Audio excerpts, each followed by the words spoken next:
In 45 years, we never had one trend that was called a wild card. And this year we have the wild card. And the Trump card keeps playing the wild card. Some people say, we predict the future. I said, nobody can predict the future. There are too many wild cards, whether they're made by humans or by nature. And we're trend forecasters. We look at the current events forming future trends, and we make connections between different fields. One of our sayings is that opportunity misses those who view the world through the eyes of their profession. So you take the economics, the people in the economic world, they know all about it. But what's going on geopolitically, socioeconomic? Well, we don't care about that.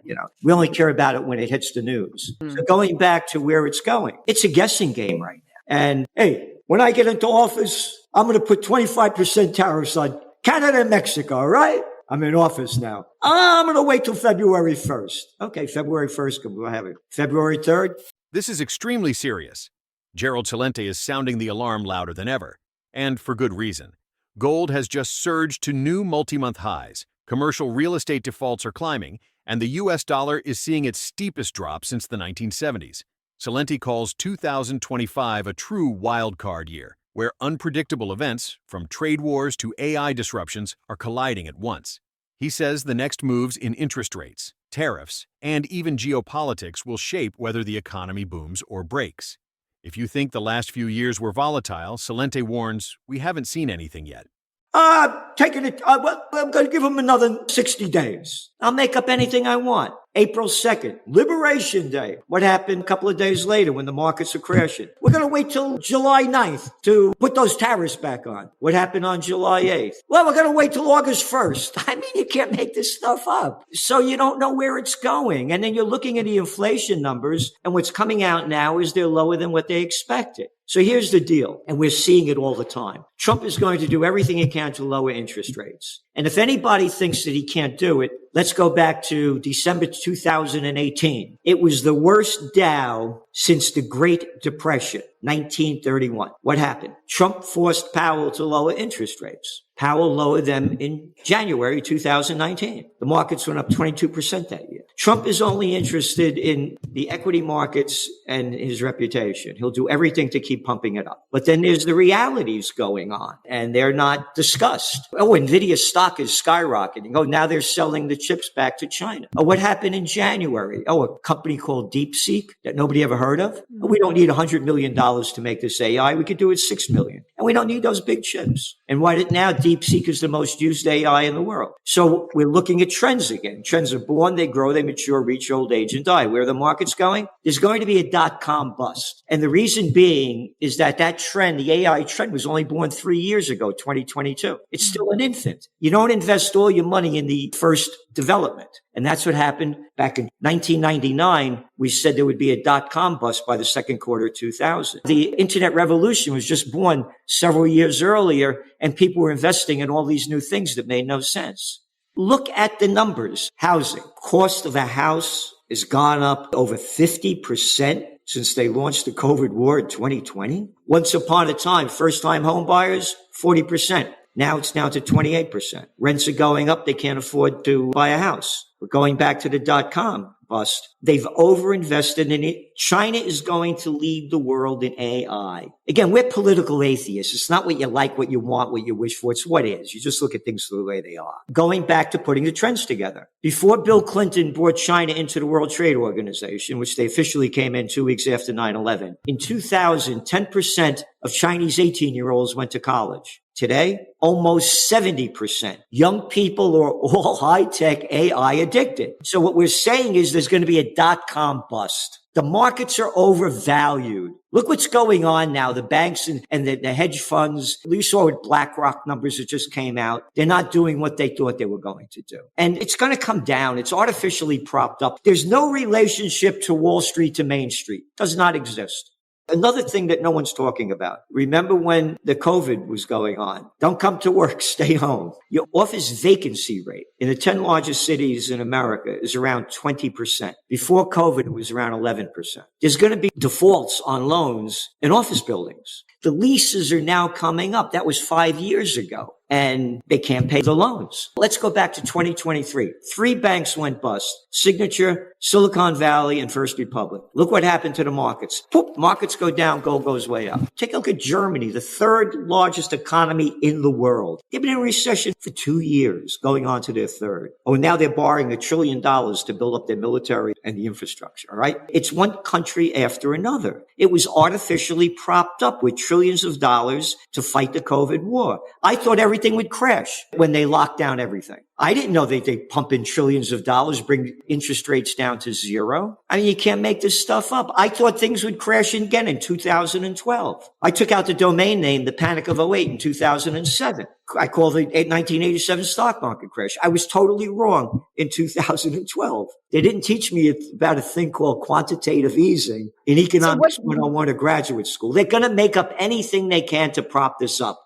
Look what's going on with the digital world now, with stable coins and on and on and on. And let's go back to Trump. Again, we quote him going back from 2019 up to 2021, how he hated Bitcoin, how he hated cryptocurrencies, what a fraud it was. What he got, over $100 million from the crypto club when he ran for president, tens of millions of dollars from the crypto club for his inauguration, his sons, his family, his team, all in the cryptos. And what do we say when that happened? Bitcoin's going to explode. And they may say things like, oh, we're going digital now. And this digital that we have is worth so much money, we just got rid of our debt. They'll make up anything. Let's go back to the Great Depression, 1933, Franklin Roosevelt. Everybody turn in all your gold. If you don't turn in your gold, you go to jail. What happened? The people turned in their gold. They gave them $20.67 an ounce. 1934, passed the Gold Reserve Act. They increased the price of gold after they stole it from the people. 70% brought it up to $35 an ounce. They'll do anything they can. People call it a government. I call it a crime syndicate. And again, only by the facts. What is JP Morgan Chase? How many felonies they've been convicted of? Oh, only 5. Oh, what happened when the Panic of '08? Oh, the Federal Reserve only dumped in $29 trillion to bail out the banksters that caused the crash with their derivatives. And hey, you don't have a job? You're deep in debt? Don't worry about it. We got a subprime mortgage. Sign over here. Oh, that's not my number, by the way. That's from the Levy Institute at Bard College. It's a crime syndicate.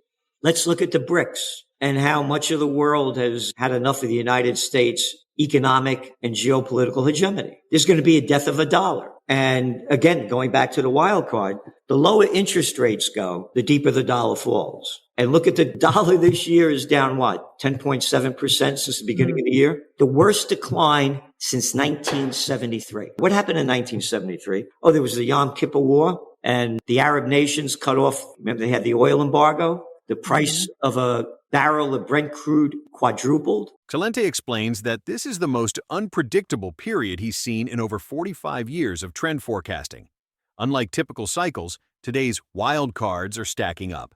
Political decisions, central bank interventions, supply shocks, and even technology breakthroughs, making the future harder to read but more critical to prepare for. He points out that Washington's tariff and interest rate moves are shifting month by month, leaving businesses unable to plan. He expects Trump, if back in power, to pressure the Federal Reserve to slash rates aggressively, just like in late 2018, to keep markets pumped, but warns this could set up a bigger crash later.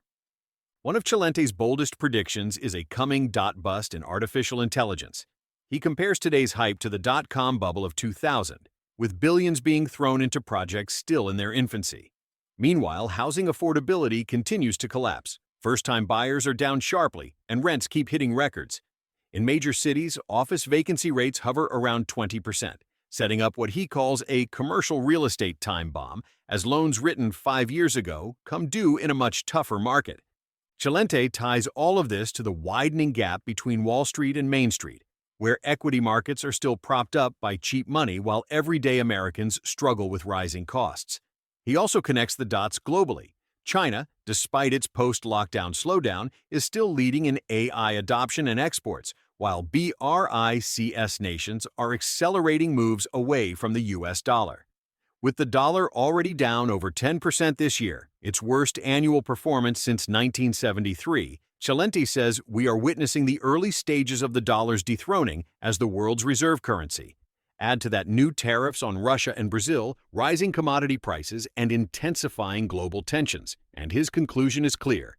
The system is primed for a reset. Oh, and that was the year when they took us off the gold standard. The lower interest rates go, the deeper the dollar falls. We're looking at the beginning of the end of the dollars being the world currency. That's one of the wild cards that's being played. And again, we firmly believe that Trump is going to force Powell to lower interest rates. They're going back to the housing market. And the rates going down doesn't affect the mortgage rates, which is still about 6.8. And you got to bring the treasuries down, so because you got all that debt level. So that's not going to bring them down. The housing market's still overall, across much of the country, it's still pretty strong. It's going down in the South and in other areas, California. But up here in the Northeast, it's still going pretty strong. And yeah, the prices aren't going up as much as they were. They're going up at very small numbers, but they're still very high. So we don't see the prices going down unless there's a real crash. And even then, it'll only be a temporary hit. But again, going back to the commercial real estate, that's the one to look to. Here, there's an article in Trends Journal. Most U.S. warehouse space now more vacant since 2014. So they overbuilt in the warehouse sector. Look what's going on with OPEC. They're putting out more to show you how bad the economy is. They're producing more oil, OPEC plus, as demand is down because these countries need the money. They should be holding back on supply instead of expanding it. There's a global slowdown. It was artificially propped up when they printed all this money backed by nothing and printed on nothing to fight the COVID war. Hey, stay home. Don't worry about it. Here's some money. Hey, I'm a big airline. Here's several $1 billion. All right. I mean, they did it right in front of our eyes.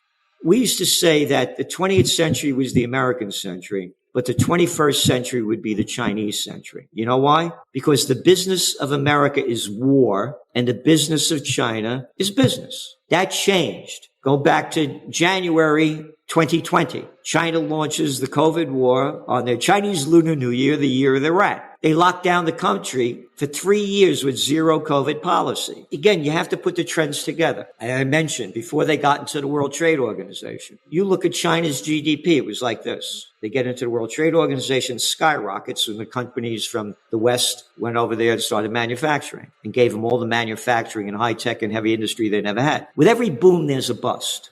30% of China's GDP was real estate related from the boom. They made a bad situation worse by locking down the place. So now China's economy isn't doing what it was going to do. And so I'm trying to say is that it's global and they're doing everything they can. Again, we put the numbers out. Here, spotlight, China's up and down. China's factory prices fall again as trade war drags on, one after another. But also, their exports are going back up again a little bit. You know why? Because they're going into all the other countries. And now we just look what's happened with Trump. He's going to put, 100% tariffs on Russia for the people that buy the stuff from Russia, the oil. He's putting on a 50% tariff on Brazil. Oh, that's going to bring up the coffee prices, beef prices, orange juice. Again, it's wild, and you don't know where it's going to go. Actually, I believe in the tariffs. I'm up here in Kingston, New York. This is the third Dutch settlement, more pre-Revolutionary War stone buildings than anywhere else.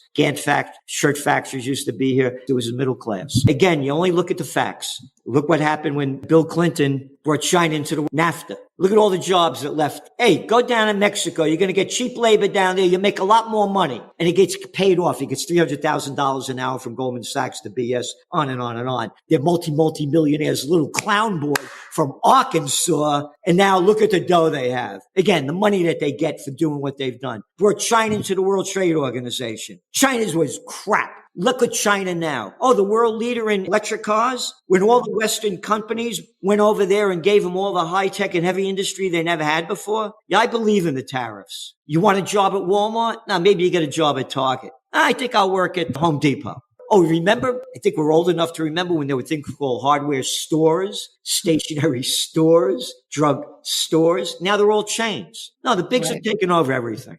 But one of my lines is, when all else fails, they take you to war. You take the Israel war. People forget there were 39 weeks of protests going on before Hamas attacked because Netanyahu's Judicial Reform Act, which basically said, we're doing away with the courts. The politicians will be in charge. Just we don't have to go to court. Not my language, the language of Isaac Herzog, the president of Israel, going back then. We're in a civil war. Hamas attacks, boop. all forgotten. Only the facts. Google it up. July 26th, 1941, Franklin Roosevelt seizes all Japanese assets in America. You know why? Those dirty Japanese invaded French Indochina. Wait a minute. What are the French doing? French Indochina? You mean Laos, Cambodia, Vietnam? Oh yeah, they're stealing their rubber, their tin, rape, pillaging. The United States, the Dutch, and the English cut off 3/4 of Japanese trade and 88% of their imported oil. Can't understand why they bombed Pearl Harbor several months later. Again, when all else fails, they take you to war. That was the Great Depression. What happened when little George E. Bush was president? Oh, remember the dot-com bust? Oh, the NASDAQ was down, what, only 80%?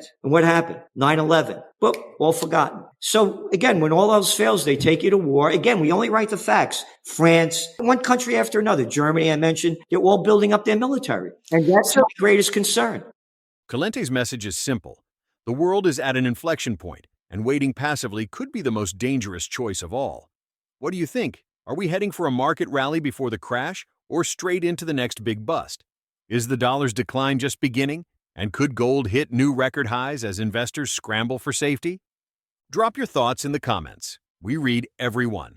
If you found this breakdown helpful, smash that like button, subscribe, and turn on notifications so you don't miss our next deep dive into the trends shaping the future.